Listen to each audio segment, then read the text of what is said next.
నమస్కారం. లక్ష్మి చెప్పే కథలకు స్వాగతం. వీణులతో వీక్షించటానికి సిద్ధం కండి.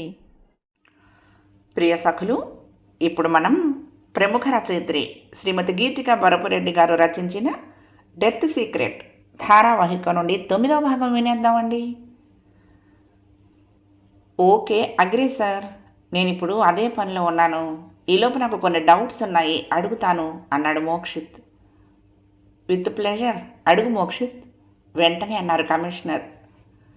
నైని బాడీలోకి 2 బుల్లెట్స్ డిఫరెంట్ యాంగిల్స్లో షూట్ చేయబడ్డాయి కదా, మరి ఆ బుల్లెట్స్ సోర్స్ స్పాట్స్ ఐడెంటిఫై చేశారా?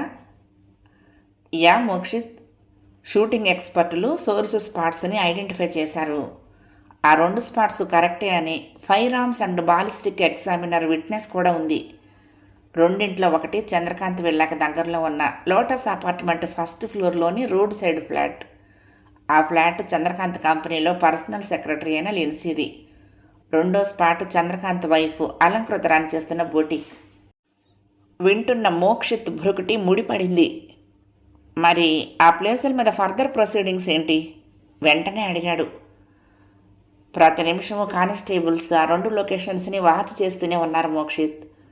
నైని మర్డర్ జరిగిన రోజు, అంతకు ముందు రోజు కూడా లోటస్ అపార్ట్మెంట్లోని కొత్త వ్యక్తులు, అనుమానాస్పదమైన వాళ్ళు ఎవరూ రాలేదని రిపోర్ట్ వచ్చింది.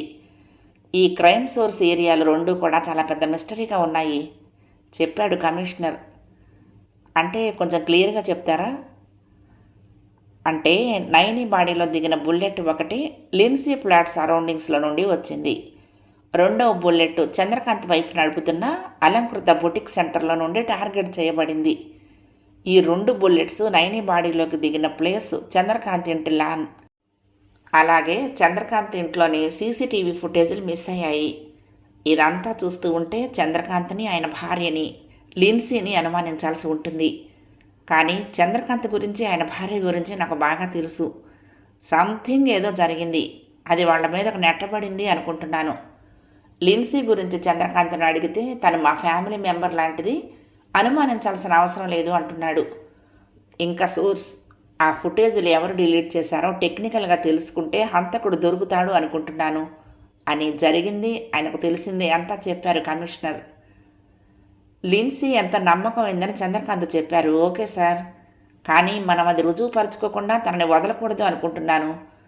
మీరు వర్షిని పంపిన సీసీటీవీ ఫుటేజీలు చూశారు కదా అడిగాడు మోక్షిత్. చూశాను. మీరు చూసిన ఫోటోల్లో లిన్సీతో వచ్చినవాడు ఆమె ఎదుటే చంద్రకాంత్ గారింట్లో సీక్రెట్ కెమెరా ఫిక్స్ చేశాడు. It's crime. వాడు లిన్సీ ఎదుటే కెమెరా ఫిక్స్ చేస్తూ ఉంటే ఆమె ఏమీ అడ్డు చెప్పకుండా కారులో నుంచి చూస్తూ ఎందుకు ఊరుకుంది? ఈ విషయాన్ని లిన్సీ చంద్రకాంత్ గారికి చెప్పిందా? ఒకవేళ చెప్పకుండా ఉంటే కనుక మనం తప్పకుండా ఆమెను అనుమానించాల్సి ఉంటుంది అన్నాడు. అవును మోక్షిత్, నేను ఆ రూట్లోనే ఉన్నాను. ఆ వ్యక్తి గురించి చంద్రకాంత్ని అడిగాను. అతడు లిన్సీకి కజిన్ అన్నాడు. ముందు లిన్సీతో ఉన్నవాడిని ట్రేస్ చేద్దాం sir. As early as possible నాకు లిన్సీ కజిన్ ఫోన్ నెంబర్ ఇస్తే నేను ఫర్దర్ స్టెప్స్ వేస్తాను అన్నాడు మోక్షిత్. అలాగే మోక్షిత్, ఇంకొక విషయం, ఫుటేజ్లో ఒక డ్రోన్ వితిన్ సెకండ్స్లో వచ్చి వెళ్ళిపోవటం చూశాను.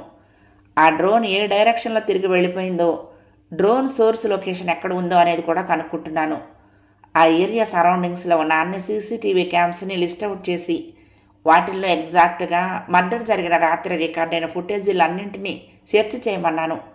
నైని మర్డర్ జరిగిన నైట్ ఆ డ్రోన్ ఎటు వెళ్ళిందో డెఫినెట్గా మనకు తెలియాలి మోక్షిత్ అన్నారు కమిషనర్. కరెక్ట్ సార్, నేనే మీకు ఆ పాయింట్ను చెప్దామని అనుకున్నాను. మీరు ఆల్రెడీ ప్రొసీడింగ్స్లో ఉన్నారు అన్నాడు మోక్షిత్. ఇదంతా నువ్వు రికవర్ చేసిన వీడియో ఫుటేజ్ వల్ల మాత్రమే సాధ్యమైంది. అది లేనంత వరకు పాపం శైలేంద్ర నైని లవర్ నిహిర్ని నిన్ను అనుమానించాడు. ఆ విషయంలో I'm very very sorry Mokshith. శైలేంద్రను హైదరాబాద్ తిరిగి వచ్చేయమంటాను. నువ్వు కూడా ఇక్కడికి రాకూడదు, మా టీంలో జాయిన్ అవ్వదు రిక్వెస్టింగ్గా అడిగారు కమిషనర్.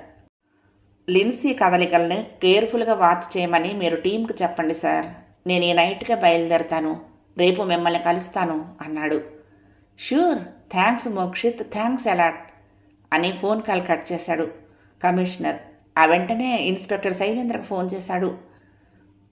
గుడ్ ఆఫ్టర్నూన్ సార్, మీరు పంపిన ఫుటేజ్లు అన్నీ చూశాను. ఆ జావేద్ని నేను మొదట సస్పెక్ట్ చేశాను సార్. ఆ విషయం చంద్రకాంత్ గారికి కూడా చెప్పాను. కానీ ఆయనకు జావేద్ మీద చాలా మంచి ఒపీనియన్ ఉంది సార్. ఫోన్ ఆన్సర్ చేస్తూనే చెప్పాడు శైలేంద్ర. లిన్సీతో ఉన్న వ్యక్తి నీకు తెలుసా? Who is he? అడిగారు కమిషనర్. నైనీని షూట్ చేసిన 2 సోర్స్ లొకేషన్స్ గురించి మీతో చెప్పాను కదా సార్. వాటిల్లో ఒకటి లిన్సీ ఉంటున్న రోడ్ సైడ్ ఫ్లాట్. అక్కడ చెక్ చేస్తున్నప్పుడు జావేద్ ఆమె ఫ్లాట్లోనే ఉన్నాడు. ఆ రోజు లిన్సీతో పాటు అతన్ని కూడా ఎంక్వైరీ చేశాను. లిన్సీకి కజిన్ బ్రదర్ జావేద్. అతడు ప్రైవేట్ డిటెక్టివ్ సార్. వాడు చంద్రకాంత్ గారికి బాగా క్లోజ్ అని ఆయన కూడా చెప్పారు, వివరించాడు శైలేంద్ర. జావేద్ ఫోన్ నెంబర్ నీ దగ్గర ఉందా? ఉంది సార్, ఇప్పుడే మీకు షేర్ చేస్తున్నాను అంటూ అప్పటికప్పుడే జావేద్ ఫోన్ నెంబర్ని షేర్ చేశాడు శైలేంద్ర. ఓకే, జావేద్ నెంబర్ని మోక్షిత్ కూడా షేర్ చెయ్యి. మోక్షిత్ పంపిన ఫుటేజీల్లోనే చాలా ఇన్ఫర్మేషన్ ఉంది. నువ్వు ఇన్వెస్టిగేషన్ చేయాల్సింది ఇక్కడే శైలేంద్ర.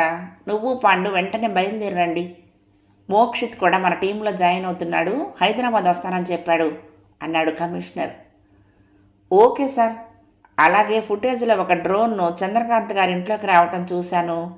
ఏదో చెప్పబోతున్నాడు. ఎస్, ఆ డ్రోన్కు సంబంధించిన డీటెయిల్స్ కూడా తీస్తున్నాను. నువ్వు అర్జెంటుగా ఏ ఫ్లైట్ ఉంటే ఆ ఫ్లైట్కి వచ్చి చెప్పాడు భార్గవరామ్. సాయంత్రం 6 గంటలైంది సమయం. బెంగళూరులో కువెంపు సర్కిల్లోని షాపింగ్ మాల్లో ఉన్నారు వర్షిణి, మోక్షిత్.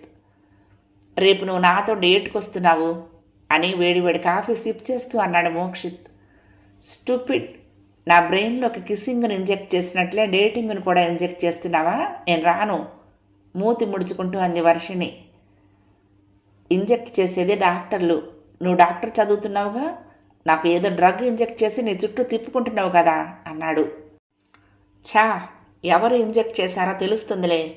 నా బ్రెయిన్లో కిస్సింగ్ అన్న థాట్ అసలు లేనే లేదు. నువ్వే కిస్ చేస్తున్నావు అని చెప్పి దాన్ని నాలోకి స్లో పాయిజన్ లాగా ఇంజెక్ట్ చేశావు. అది నా బ్రెయిన్లో ఇంటర్నల్ పాసివ్ థాట్గా ఉండిపోయింది. నువ్వు ఫుటేజీలు రికవర్ చేసినప్పుడు నీ మీద నాకు బెస్ట్ ఫీల్ కలిగి ఆ మూమెంట్లో నిన్ను కిస్ చేయాలి అనే ఇంటర్నల్ పాసివ్ థాట్ నాలో నుంచి యాక్టివ్లోకి వచ్చేసింది. అంతే, పెట్టేశాను అంది. నాకు ఒక్క మొక్క అర్థం కాలేదు డార్లింగ్. కిస్ అన్న పదం తప్ప. నువ్వు అన్నిసార్లు కిస్ అంటూ ఉంటే నాకు ఇప్పుడు అర్జెంటుగా నిన్ను కిస్ చేయాలనిపిస్తుంది. చేసేనా? అడుగుతూ ముందుకొచ్చాడు. చెయ్యి, బట్ ఇప్పుడు కాదు. నైనిని మర్డర్ చేసిన కిల్లర్స్ దొరికినప్పుడు అని పెదవులు మూసుకుంది. మై గాడ్, అప్పటి వరకు ఇవ్వవా? డిసప్పాయింట్గా అంటూ చైర్లో వెనక్కి వాలాడు. అందుకే నేను స్టూపిడ్ అనేది. నన్ను కిస్ చేయడానికి నీకు కండిషన్ పెట్టాను, కానీ ఈ కండిషన్ నేను నిన్ను కిస్ చేయటానికి కాదు. అల్లరిగా నవ్విందామె. గాడ్, నేను కిస్ చేయాలంటే కండిషనా? నీకు మాత్రం ఏ కండిషన్స్ లేవా? ఓకే, అర్థమైంది. ప్రస్తుతానికి 1 సైడ్ నుంచి ఉందన్నమాట. నైట్ ఫ్లైట్కి హైదరాబాద్ వెళ్తున్నానుగా. నైని కేసు త్వరగా ఫినిష్ చేసి నేను కూడా లైసెన్స్ తెచ్చుకుంటాను కిస్కి అన్నాడు. రాత్రి ఫ్లైట్కి వెళ్తున్నావా? షాకింగ్గా అడిగింది. అవును, కమిషనర్ భార్గవరామ్ గారు మా హైదరాబాద్ పోలీసుల ఇన్వెస్టిగేషన్కి నీ టాలెంట్ను షేర్ చేయని అడిగారు. ఓకే అన్నాను చెప్పాడు. హే స్టూపిడ్, నువ్వు హైదరాబాద్ వెళ్తున్నావా? ఇప్పటి వరకు చెప్పవేంటి అంటూ మోక్షిత్ భుజం మీద గట్టిగా చరిచింది. చెప్పానుగా నువ్వు నాతో డేట్కి వస్తున్నావని అన్నాడు. మై గాడ్, నీతో డేట్ కంటే హైదరాబాద్కా? మరి టికెట్? ఎగ్జాక్ట్గా అడిగింది. డేట్కి వస్తావా అని అడగట్లేదు డియర్, నువ్వు నాతో డేట్కి వస్తున్నావు అని చెప్పాను అన్నాడు. స్టూపిడ్, నీతో హైదరాబాద్ రావడానికి నాకు కూడా టికెట్ తీసావు కదా అని నవ్వుతూ అంటూనే మోక్షిత్ వైపు తిరిగి అతడి చెంప మీద ముద్దు పెట్టేసింది. హైదరాబాద్ కమిషనర్ ఛాంబర్లో పోలీస్ కమిషనర్ భార్గవరామ్తో పాటు ఇన్స్పెక్టర్ శైలేంద్ర, కానిస్టేబుల్ పాండు, ఇంకా నైని కేసు ఇన్వెస్టిగేషన్ టీంలోని మెంబర్స్ అంతా ఉన్నారు. ఆ ఛాంబర్లో ఒకలాంటి గంభీరమైన వాతావరణం నెలకొని ఉంది. మీ అందరికీ ఒక ధైర్యం చెప్తున్నాను, బాగా గుర్తుపెట్టుకోండి. క్రైమ్ ఇన్వెస్టిగేషన్ అనేది క్యాబ్ వెబ్లా ఉండాలి. క్రిమినల్ని మనం అన్ని సైడ్స్ నుంచి మూసేస్తూ లాక్ చేయాలి. అంటే ఫస్ట్ టెక్నికల్ సైడ్ నుంచి ఇన్వెస్టిగేషన్, సెకండ్ ఫోరెన్సిక్ ఎవిడెన్స్తో ఇన్వెస్టిగేషన్, థర్డ్ సైకలాజికల్ కోణంలో నుంచి కూడా ఇన్వెస్టిగేషన్ చేయాలి. అంటే హంతకుడు ఉపయోగించే సోషల్ కమ్యూనికేషన్స్ని, క్రైమ్ స్పాట్ ఎవిడెన్స్ని, హంతకుడి మైండ్ సెట్ని ఈ 3 యాంగిల్స్లోనూ ఇన్వెస్టిగేట్ చేస్తూ పరిశోధించాలి. ఈ 3 వైపుల నుంచి కిల్లర్ని రౌండప్ చేస్తే ఎలాంటి హంతకుడినైనా ఈజీగా కన్ఫామ్గా కనిపెట్టి పట్టుకోవచ్చు చెప్పాడు కమిషనర్ భార్గవరాం. ఆయన మాటలకు శైలేంద్రతో పాటు మిగతా టీం అంతా కూడా ఒక్కసారిగా క్లాప్స్ కొడుతూ అవును అన్నట్లు తలలూపారు. సరిగ్గా అప్పుడే ఆయన సెల్ ఫోన్ రింగ్ అయింది. డిస్ప్లే మీద నెంబర్ను చూస్తూనే వెంటనే ఫోన్ కాల్ ఆన్సర్ చేశాడు. హాయ్ మో. హా, ఆఫీస్లోనే ఉన్నాను, డైరెక్ట్గా కమిషనరేట్కి వచ్చాయి. ఇన్వెస్టిగేషన్ టీం అంతా ఇక్కడే ఉన్నారు, ఓకే. ఫోన్ కాల్ కట్ చేశాడు కమిషనర్ భార్గవరాం. మరికొద్ది క్షణాలకే ఆ ఛాంబర్లోకి అడుగుపెట్టాడు మోక్షిత్. ఛాంబర్లోకి నడుచుకుంటూ వస్తున్న మోక్షిత్ను పరిశీలించి చూస్తూనే సంతృప్తిగా చైర్లో నుంచి లేచి షేక్ హ్యాండ్ ఇచ్చాడు Bhargav Ram. He is secret whistle blower Mokshith. Present Naini murder case ఇన్వెస్టిగేషన్లో టెక్నికల్గా మనకు హెల్ప్ చేయడానికి బెంగళూరు నుంచి వచ్చారు. ప్లీజ్ సెల్యూట్ హిమ్ అని అందరికీ పరిచయం చేస్తూ చెప్పాడు. వెంటనే ఇన్స్పెక్టర్ శైలేంద్ర వైపు చూశాడు కానిస్టేబుల్ పాండు. శైలేంద్ర బెంగళూరులో ఫుల్గా తాగేసి మోక్షిత్ ఫ్లాట్కు వెళ్ళి అతన్ని అనుమానించి తిట్టి ఆ రాత్రి అతని ఫ్లాట్లోనే పడుకుని మళ్ళీ మర్నాడు రాత్రి కూడా మోక్షిత్ ఫ్లాట్కు వెళ్ళి అతడితో పాటు అతడి రూమ్లోని వాడని కూడా అరెస్ట్ చేసి సెల్లో పడేసి మోక్షిత్తో ఒక లెవెల్లో ఆడుకున్నాడు శైలేంద్ర. ఇప్పుడు అదే మోక్షిత్కు చెయ్యెత్తి సెల్యూట్ కొట్టే పరిస్థితి వచ్చింది అని మనసులో అనుకుంటున్నాడు పాండు. ఇన్స్పెక్టర్ శైలేంద్ర చైర్లో నుంచి లేచి గబగబా మోక్షిత్ దగ్గరకు వచ్చాడు. చిరునవ్వుతో అతడికి షేక్ హ్యాండ్ ఇచ్చాడు. Thanks for your help Mokshith. నీ రూమ్లోని టెక్నికల్ అప్లయన్సెస్ చూసి ఫస్ట్ షాక్ అయ్యాను. నీ కాన్ఫిడెన్సు రెక్లెస్ చూసి నువ్వైతే హీరో లేదంటే క్రిమినల్ అనుకున్నా. నిన్ను నీ ఫ్రెండ్స్ని అరెస్ట్ చేసి లాకప్లో పెట్టినందుకు మాత్రం రియల్లీ సారీ మనస్ఫూర్తిగా చెప్పాడు శైలేంద్ర. ఇట్స్ ఓకే సార్ అన్నాడు మోక్షిత్. అక్కడున్న వాళ్ళంతా మోక్షిత్కి సెల్యూట్ చేశారు. తర్వాత అందరూ సీట్లలో కూర్చున్నారు. జావేద్ని నేను మొదటే సస్పెక్ట్ చేశాను, కానీ చంద్రకాంత్ గారి మాటల వల్ల ఇగ్నోర్ చేశాను మోక్షిత్ పక్క చైర్లో కూర్చుంటూ అన్నాడు శైలేంద్ర. ఇట్స్ ఓకే శైలేంద్ర గారు, ఇప్పుడు ఏం చేయాలో చూద్దాం అన్నాడు మోక్షిత్. అంత మర్యాద వద్దులే బాబు, వినటానికి నాకే ఏదోగా ఉంది అని ఎప్పట్లా అన్నాడు శైలేంద్ర. మోక్షిత్ చిన్నగా నవ్వి కమిషనర్ వైపు చూశాడు. నైనీని హత్య చేసిన కిల్లర్ని కనిపెట్టే ప్రాసెస్లో ఇప్పుడు మన ముందు 4 ఇన్వెస్టిగేషన్ ప్రొసీజర్స్ ఉన్నాయి సార్ అన్నాడు మోక్షిత్. భార్గవరామ్తో పాటు అక్కడ ఉన్న టీం అందరూ కూడా అలర్ట్గా మోక్షిత్ వైపు చూశారు. 1, చంద్రకాంత్ గారి ఇంట్లోని సీసీటీవీ ఫుటేజ్లు డిలీట్ చేసిన వాళ్ళని పట్టుకోవటం. 2, ఆ ఇంట్లోకి అర్ధరాత్రి టైంలో జరపడిన డ్రోన్ ఎవరిదో తెలుసుకుని వాళ్ళని కస్టడీలోకి తీసుకోవటం. 3, లోటస్ అపార్ట్మెంట్లో ఉన్న లిన్సీని ఇంకా ఆమె కజిన్ జావేద్ని పట్టుకొని ఇంటరాగేట్ చేయటం అన్నాడు. Exactly, you are right Mokshit. ఈ 3 సస్పెక్ట్ పాయింట్స్ గురించి మనం మాట్లాడుకున్నాము. మరి 4 ప్రొసీజర్ ఏంటి వెంటనే అడిగాడు కమిషనర్. కిల్లర్స్కి ఈ ఇల్లీగల్ ఆర్మ్స్ ఎక్కడి నుంచి వస్తున్నాయో కనిపెట్టి ఆ రూట్లో నుంచి కిల్లర్ని పట్టుకోవటం చెప్పాడు. ఓ గుడ్ ఐడియా అన్నాడు భార్గవరాం చిన్నగా తల ఊపి. మీతో చెప్పినట్లుగా ఫుటేజ్లు డిలీట్ చేసిన కంప్యూటర్ డివైస్ ఐపీ అడ్రస్ను నేను కనిపెట్టాను సార్. దానికి లింక్ అయి ఉన్న ఫోన్ నెంబరు, ఇంటి అడ్రస్ వివరాలను తెలుసుకున్నాను. ఆ ఇల్లు దిల్షుక్ నగర్ ఏరియాలో ఉంది. ఇంటి అడ్రస్, ఫోన్ నెంబర్లు మీకు ఇప్పుడే ఫార్వర్డ్ చేస్తాను. ఆ ఇంటి మొత్తాన్ని మీ కంట్రోల్లోకి తీసుకోండి అని చెప్పి తన సెల్ ఫోన్ తీసి ఆ వివరాలన్నీ కమిషనర్ భార్గవరామ్కి వాట్సాప్ చేశాడు మోక్షిత్. ఓకే, దిల్షుక్ నగర్ స్టేషన్ ఇన్స్పెక్టర్ని, కానిస్టేబుల్స్ని అక్కడికి పంపిస్తాను అని చెప్పి వెంటనే ఆ ఏరియా పోలీస్ స్టేషన్కి ఫోన్ చేశాడు భార్గవరాం. జావేద్ ఫోన్ నెంబర్ని హ్యాక్ చేశాక జావేద్ గురించి చాలా ఇన్ఫో దొరికింది. జావేద్ ఇంటిని కూడా కంట్రోల్లోకి తీసుకోండి. అడ్రస్ను షేర్ చేస్తాను. ఇది నైట్ టైం కాబట్టి క్రిమినల్స్ డెఫినెట్గా ఇళ్లలోనే ఉండుండొచ్చు. తెల్లవారితే మళ్ళీ వాళ్ళు మనకు దొరకపోవచ్చు త్వరపడుతూ చెప్పాడు మోక్షిత్. ఆ వెంటనే మోక్షిత్ ఇచ్చిన జావేద్ ఇంటి అడ్రస్ ఏరియా పోలీస్ స్టేషన్కి కూడా ఫోన్ చేసి జావేద్ ఇంటిని రౌండప్ చేయమని చెప్పాడు భార్గవరాం. ఆయన చెప్పిన తర్వాత క్షణాల్లోనే ఆ 2 ఏరియాల్లోని పోలీసులు రంగంలోకి దిగారు. ఓకే మోక్షిత్, నెక్స్ట్ డ్రోన్ సంగతి చూద్దాము. క్రైమ్ స్పాట్ సరౌండింగ్స్లోని అన్ని సీసీటీవీ కెమెరాల ఫుటేజీల్లో నుంచి డ్రోన్ కనపడిన ఫుటేజీలను ఫిల్టర్ చేయించాను. వాటిని మాత్రం మనం ఒకసారి చెక్ చేద్దాం. ఓకే సార్ అన్నాడు మోక్షిత్. ఆ సీసీటీవీ ఫుటేజీలను ప్లే చేస్తూ చూస్తూ వాళ్ళు సీరియస్గా డిస్కషన్లో మునిగిపోయారు. ఆ డ్రోన్ చంద్రకాంత్ ఇంటి నుంచి నేరుగా అలంకృత బొటిక్లోకి వెళ్ళటం ఒక ఫుటేజ్లో కనపడింది. అది చూస్తూనే భార్గవరామ్ అదిరిపడ్డాడు. వెంటనే మోక్షిత్ వైపు చూశాడు.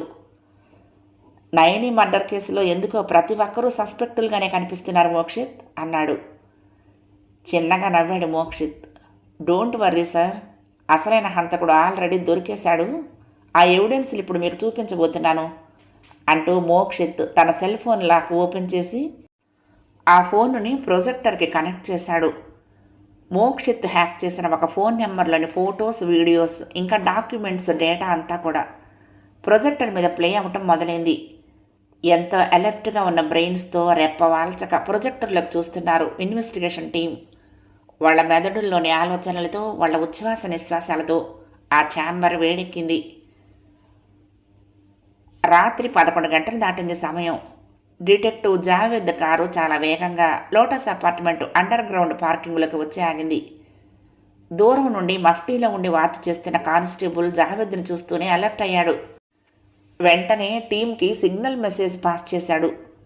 జావేద్ చిన్న బ్రీఫ్ కేస్ పట్టుకుని కారులో నుంచి దిగి అటు ఇటు చూసి లిఫ్ట్ దగ్గరికి నడిచాడు. లిఫ్ట్లో Javed first floor button press చేస్తూ ఉంటే కొత్త లిఫ్ట్ అటెండెంట్ కూడా లిఫ్ట్లోకి వచ్చాడు. నిజానికి అతడు లిఫ్ట్ అటెండెంట్ కాదు. లిఫ్ట్ అటెండెంట్కు సెలవిచ్చి మఫ్టీలో డ్యూటీ చేస్తున్న మరొక కానిస్టేబుల్ అతను. లిన్సీ ఫ్లాట్లోకి ఎవరు వస్తున్నారో ఎవరు వెళ్తున్నారో అనేది వాచ్ చేయటం అతని డ్యూటీ. కానీ ఈ విషయాన్ని పట్టించుకునే మూడ్లో లేడు జావేద్. పాకెట్లో నుంచి సెల్ ఫోన్ తీసి లిన్సీకి ఫోన్ చేశాడు. క్షణంలోనే లిఫ్ట్ ఫస్ట్ ఫ్లోర్లో ఆగింది. జావేద్ గబగబా ముందుకు కదిలాడు. అప్పటికే ఫోన్ చేయడంతో డోర్ తీసి బయటకు చూస్తూ నిలబడింది లిన్సీ. ఆమెతో కలిసి ఫ్లాట్లోకి వెళ్ళిపోయాడు జావేద్. ఇదంతా గమనిస్తూ వెంటనే టీంకి మేటర్ ఫార్వర్డ్ చేశాడు మఫ్టీలో ఉన్న కానిస్టేబుల్. కొద్ది నిమిషాల్లోనే టీం అంతా అక్కడికి చేరుకుంది. అప్పటికి సరిగ్గా అర్ధరాత్రి 12 గంటలైంది సమయం.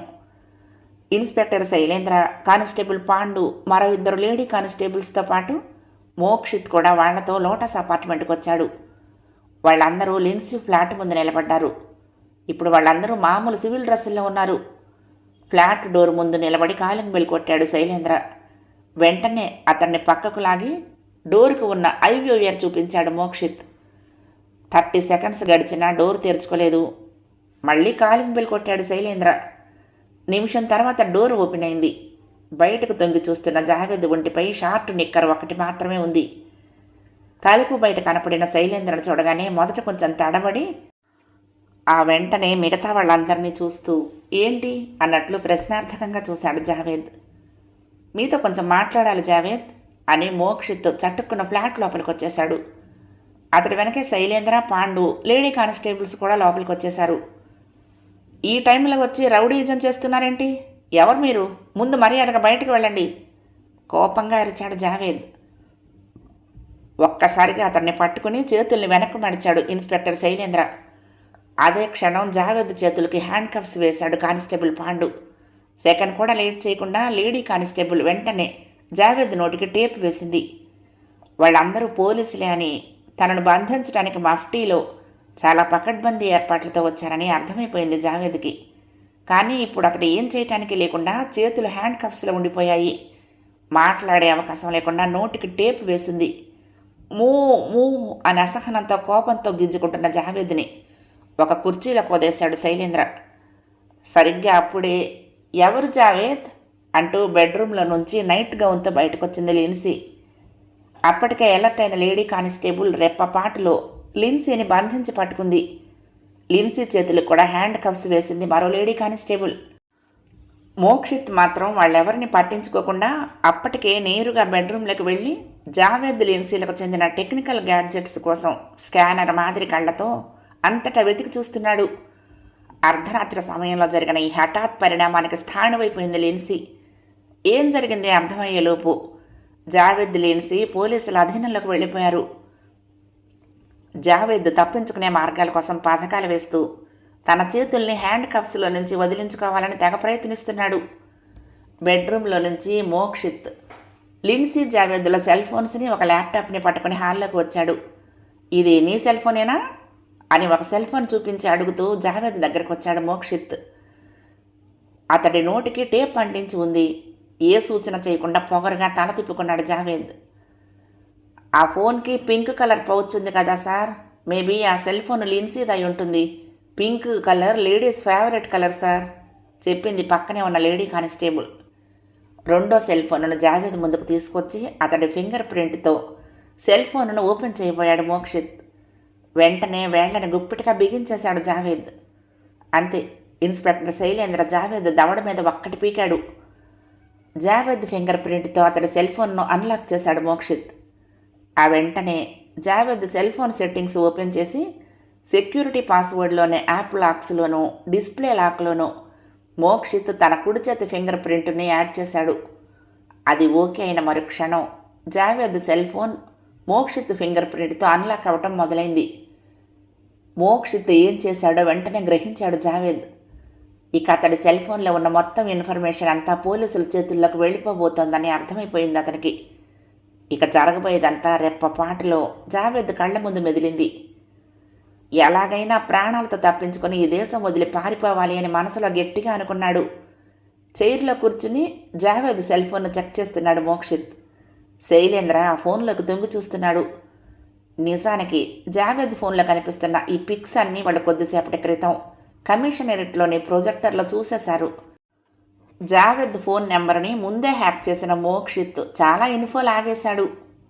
అప్పటికి జావేద్ ఫోన్ గ్యాలరీలోని ఫోటోలను, వాట్సాప్ చాట్స్ని, ఫైల్ మేనేజర్లోని డాక్యుమెంట్ ఫైల్స్ని, మిగతా యాప్స్ని స్పీడ్గా ర్యాండమ్ చెక్ చేశాడు మోక్షిత్. జావేద్ లిన్సీలను పోలీస్ కమిషనరేట్లోని ఇంటరాగేషన్ రూమ్కి తీసుకొచ్చేశారు ఇన్వెస్టిగేషన్ టీం. ఆ అర్ధరాత్రి సమయంలో డీజీపీ త్రివేదికి ఫోన్ చేసి జరిగిందంతా చెప్పాడు కమిషనర్ భార్గవరాం. ఆ వెంటనే నైని తండ్రి డాక్టర్ సుధాకర్ కూడా ఫోన్ చేసి కిల్లర్స్ని ఇంటరాగేట్ చేస్తున్న సమయంలో మీరు కూడా ఇక్కడ కమిషనరేట్లో ఉంటే బాగుంటుంది అని సూచించాడు భార్గవరాం. రోజుటి మాదిరిగా వేకువ ఝామని నిద్రలేచింది అలంకృత. కిచెన్లోకి రాగానే డైనింగ్ టేబుల్ మీద సగం తిన్న food parcel, cool drink bottle కనిపించాయి. వాటి వైపు ఆశ్చర్యంగా చూస్తూనే వర్షిని వచ్చిందా అనుకుంటూ పైనున్న వర్షిని రూమ్లోకి వచ్చింది అలంకృత. రూమ్ డోర్ తీసే ఉంది. వర్షిని బెడ్పై మత్తుగా నిద్రపోతోంది. నిద్రలో మరింత అందంగా ఉంది వర్షిని. ఆ బెడ్ దగ్గరకు వచ్చి ఒక్క క్షణం వర్షిని ముఖంలోకి అలా మురిపంగా చూసి బొగ్గని చిన్నగా తట్టింది అలంకృత. ఆ స్పర్శకు మత్తుగా కళ్ళు విప్పి హాయ్ మామ్ బద్ధకంగా అంది వర్షిని. ఏంటి సడన్గా, అసలు ఎన్ని గంటలకు వచ్చావు ఆశ్చర్యంగా అడిగింది అలంకృత. చాలా లేట్ అయిందిలే, ఇప్పుడు టైం ఎంత అడిగింది వర్షిని. అరౌండ్ 6 o'clock అవుతుంది చెప్పింది అలంకృత. అంతే, ఒక్క ఉదుటం లేచి బెడ్ మీద కూర్చుంది వర్షిని. థ్యాంక్ గాడ్ 7 o'clockకి కమిషనరేట్కి రమ్మని చెప్పాడు మోక్షిత్. నేను ఫ్రెష్ అయ్యి కిందకు వస్తాను, డాడీని కూడా తొందరగా రెడీ అవ్వమని చెప్పు కంగారుగా అంటూనే టవల్ తీసుకుని బాత్రూంలోకి దూరింది వర్షిని. అలంకృతకి ఏం అర్థం కాలేదు. వెంటనే కిందకు వచ్చింది. అప్పటికే చంద్రకాంత్ నిద్రలేచి అలంకృత కోసం కిచెన్లో చూస్తున్నాడు. అలంకృత, నేను వర్షిని బయటకు వెళ్ళాలి, త్వరగా టిఫిన్ పెట్టు. భార్గవ్ ఫోన్ చేశాడు.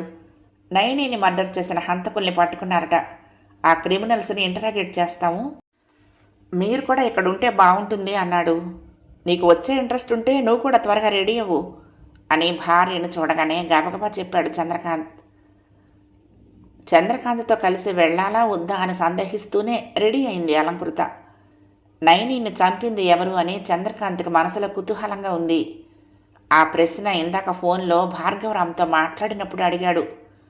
నువ్వే చూస్తావుగారా అని చెప్పాడు భార్గవరాం. టిఫిన్ ముగించిన తర్వాత కారు బయటకు తీశాడు చంద్రకాంత్. అలంకృత వర్షిని కారులోకి ఎక్కగానే కారుని ముందుకు దూకించాడు. ఇంటరాగేషన్ రూమ్లో హ్యాండ్ కప్స్ వేసి బంధించబడి ఉన్నారు detective Javed, Lincy. Commissioner Bhargavram, inspector Shailendra, మోక్షిత్తులు వాళ్ళిద్దరు ముందు కూర్చుని ఉన్నారు. ఆ ఇంటరాగేషన్ రూమ్కి ఆనుకుని దాని పక్కనే సీసీటీవీ కంట్రోల్ రూమ్ ఉంది. ఇంటరాగేషన్ రూమ్లో రికార్డ్ అవుతున్నదంతా అక్కడ ఉన్న 43 inches సీసీటీవీలో ప్లే అవుతోంది. ఆ సీసీటీవీ ముందు ఉన్న చైర్స్లో చంద్రకాంత్, అలంకృత, వర్షిణి, నయని తల్లిదండ్రులు డాక్టర్ సుధాకర్, డాక్టర్ ఉషా కూడా కూర్చుని ఉన్నారు. నయనిని షూట్ చేసిన రైఫిల్ ఇదే కదా జావేద్? మా కానిస్టేబుల్స్కి లిన్సీ రూములోని సీక్రెట్ లాకర్లో ఈ ఫోల్డెడ్ రైఫిల్ దొరికిందట. మరి రెండో గన్ ఏది, ఎక్కడుంది? గ్లౌస్ వేసిన చేతులతో ఒక రైఫిల్ని పట్టుకుని జావేద్కు చూపిస్తూ అడిగాడు కమిషనర్ భార్గవరామ్. జావేద్ సెల్ ఫోన్లో ఆ రైఫిల్తో పాటు ఇంకా చాలా ఫోల్డెడ్ రైఫిల్స్, ఫోటోలు, వాటి బుల్లెట్స్తో సహా ఉన్నాయి. కానీ పోలీసులకు మాత్రం లిన్సీ ఫ్లాట్లో ఒక్క రైఫిల్ మాత్రమే దొరికింది. ఇంటరాగేషన్ మొదలుపెట్టి చాలాసేపు అవుతున్నా జావేద్ మొండిగా ఆ రైఫిల్కి నాకు ఏ సంబంధం లేదు, నాకేం తెలియదు అని తప్ప వేరే ఏ సమాధానము చెప్పటం లేదు. నీ ఫోన్లో ఇన్ఫో అంతా ఇప్పుడు మా చేతిలో ఉంది జావేద్. నువ్వు నిజాల్ని నోరు విప్పి చెప్పకపోయినా నీ ఫోన్లోని ప్రూఫ్స్తో నీకు గ్యారంటీగా శిక్ష పడుతుంది. అలాగే నీకు కోఆపరేట్ చేసిన ప్రతి ఒక్కరికి జైలు శిక్ష పడుతుంది. కానీ నువ్వు తప్పకుండా సమాధానం చెప్పాల్సింది మాత్రం ఒకే ఒక్క ప్రశ్నకు. ఆపాడు మోక్షిత్. ఏంటి అన్నట్టుగా చూశాడు జావేద్. నయని మీద నీకు పగ ఎందుకు? ఆ అమ్మాయిని ఎందుకు చంపావు అడిగాడు మోక్షిత్. బదులివ్వలేదు జావేద్.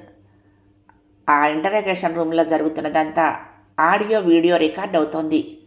తాను నిజాలను చెప్తే అన్నీ రికార్డ్ అయిపోతాయి. వాటిని సాక్ష్యంగా కోర్టులో చూపిస్తే తనకు శిక్ష పడిపోతుంది అని తెలుసు జావేద్కి. అందుకే నోరు విప్పి తనకు తానుగా ఏ క్రైమ్ని అసలు ఒప్పుకోవటం లేదు అతడు. ఒక డిటెక్టివ్గా చట్టం గురించి తెలిసిన అతడు చాలా జాగ్రత్తగా ఉన్నాడు. కానీ లిన్సీకి మాత్రం పట్టలేనంత భయంతో చాలా ఆదుర్దాగా ఉంది. ఆ రైఫిల్కి నాకు ఏం సంబంధం లేదు అంటున్నాడంటే తననొక్కదాన్నే ఇరికించేస్తున్నాడా అని మనసులో అనుకుంది.